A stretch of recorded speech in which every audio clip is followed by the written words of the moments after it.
Wednesday, peak of the week, things are decently quiet for right now, but tomorrow that could be a much different story. We've got a 1-2 punch coming our direction, and severe weather is something we're going to have to pay attention to in the next couple of days. So stay tuned. We're going to be giving you a lot more about that. This is Weather Overtime. I'm Chief Meteorologist Austen Onek. Email address down there. Thanks for tuning in on the 1st of March, which is not going to be feeling anything like 1st of March should be feeling like. We'll be getting into some very mild conditions, dropping the temperatures a bit this weekend. We'll show you the 7-day forecast coming up in just a little bit. We'll also talk a lot about weather safety in the next couple of days. Maybe you just moved here. You may not have ever experienced a severe thunderstorm or a tornado warning.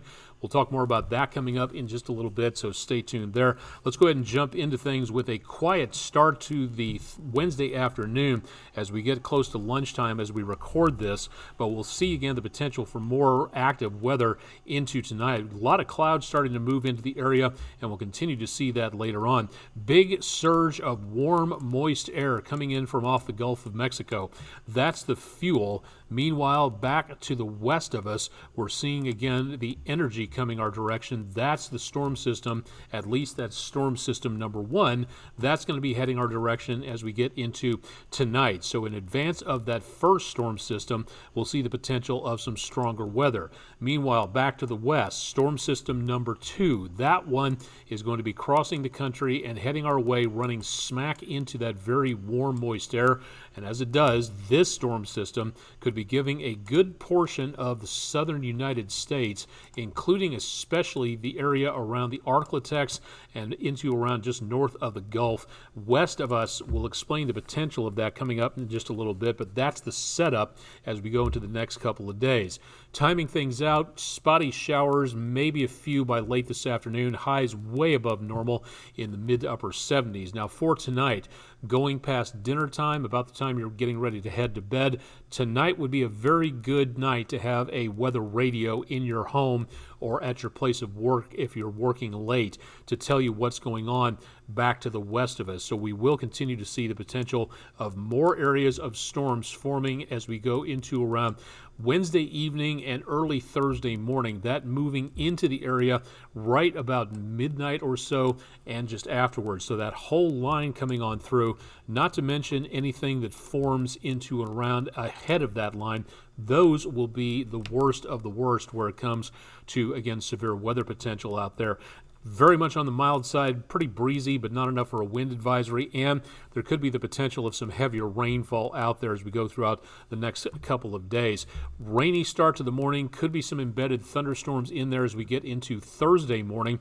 More chances of showers through the day, but the chances of severe weather kind of knock off a little bit and then come back again Thursday night as we get that second storm system to roll through. But it's not going to be until Friday morning where that line of storms begins to make its way through. This computer model that you're looking at here is showing a weaker line coming on through, but we still will see the potential of severe weather. So this is something, again, we're going to have to watch very, very carefully out there. Now for today into this evening, the best possibility of severe weather, and it looks like we've been raised to an enhanced risk back toward the mid-south and the mid-Mississippi Valley. We will be seeing here, again, the potential of some slight risk of severe weather, which for now will include the potential of damaging winds and the possibility of maybe some flooding amounts of heavy rainfall at times. Notice that the threat for tornadoes is on the low side, but notice also it is a non-zero chance, so we need to be ready to move to a safe place just to be on the safe side if we start to see the potential of stronger weather coming on through. Now, into, again, from Wednesday into Thursday, things get really active, and this is storm system number 2 coming on through. A moderate threat of severe weather, again, back across parts of the Arklatex. That's where we'll see the target zone for sustained possible threat of severe weather, including the possibility of supercell thunderstorms, large, well-maintained, powerful thunderstorms that could drop what are called long track tornadoes, tornadoes that are not just touch down and go back up again, but could be on the ground for many minutes to many hours. So this is going to be a dangerous area to be passing through. Now notice also that our area goes back down to a marginal risk of severe weather for most of Thursday. Then that threat back to the west of us, the energy, heads our direction, and as we get into Friday, everybody in the News 12 viewing area will be looking at an enhanced risk, enhanced from marginal up to a slight category. So we'll go back to the potential of heavy weather coming our way as we get into Friday. That's why it's going to be incredibly important to stay tuned with what's going on with the weather out there. Again, slight risk potential tonight, and that'll be going into again early tomorrow. So as we go into the evening hours tonight, overnight into Thursday, that'll be our best bet there. And then overnight from Thursday night into early Friday, we see the potential of more activity coming on through. So we'll go from a higher slight risk to a marginal risk on Thursday, and then back to a slight risk as we get toward Friday. After that,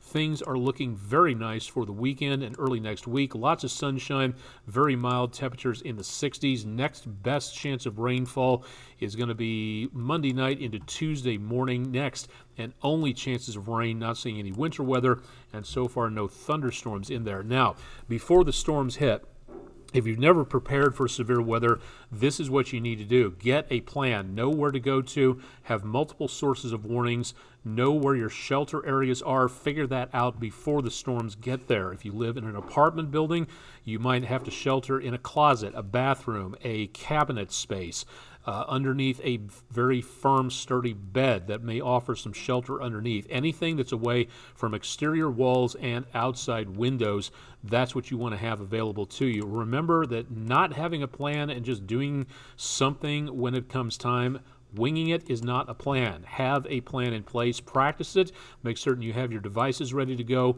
have multiple ways to receive warnings on those devices, and keep things charged up. When the power goes out, you may not be able to recharge, so now would be a good time to make certain everything is all taken through, and then make certain to monitor the weather through the rest of the day.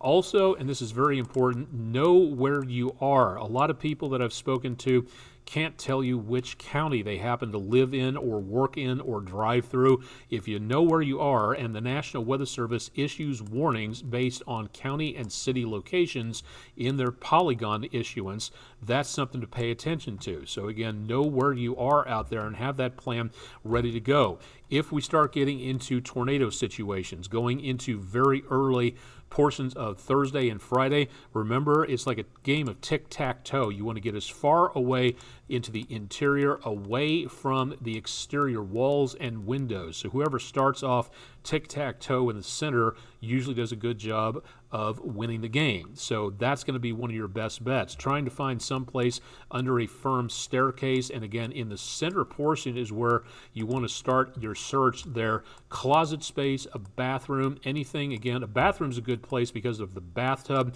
You can shelter in there. Plastic or fiberglass, it might come in handy. And also don't forget that going down to the basement, that would be a very good place if you have that. But if you don't, we'll again just assume that a small space in the center of the house is going to be a good place. Get your weather radio ready to go, WDEF.com/weather.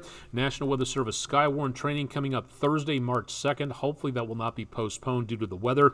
UTC Library, Vine and Douglas, and numerous meetings coming up outside of Hamilton County and Chattanooga. If you live in any of these areas, register to attend. It's a free meeting, but please make certain that you tell the National Weather Service how many people are going to be showing up, just to be on the safe side. And the National Weather Service in Morristown has virtual Skywarn training available at their website, weather.gov/MRX. We'd be glad to come to your classroom and talk about weather. Go to our Food City Weather in the Classroom section of WDEF.com/weather for more. And don't forget to check out much more on our interweb and social media pages. You can find me out there someplace. Again, for tonight, definitely a time to be weather aware. Patrick Core will be in, Chief Meteorologist Emeritus, for the evening shows. Chip Chapman will be back early tomorrow morning to guide you through the storms and the possible severe weather going into Friday morning, and I'll be back from Thursday night into Friday to keep you advised with what's going on. Also, don't forget to check out again our website, WDEF.com/weather, and drop me a note. Got any questions? Let me know at aonek@WDEF.com. I'm Chief Meteorologist Austen Onek. You've been watching Weather Overtime. Thanks for tuning in for Thursday. Stay safe. Keep it tuned to News 12 for the latest.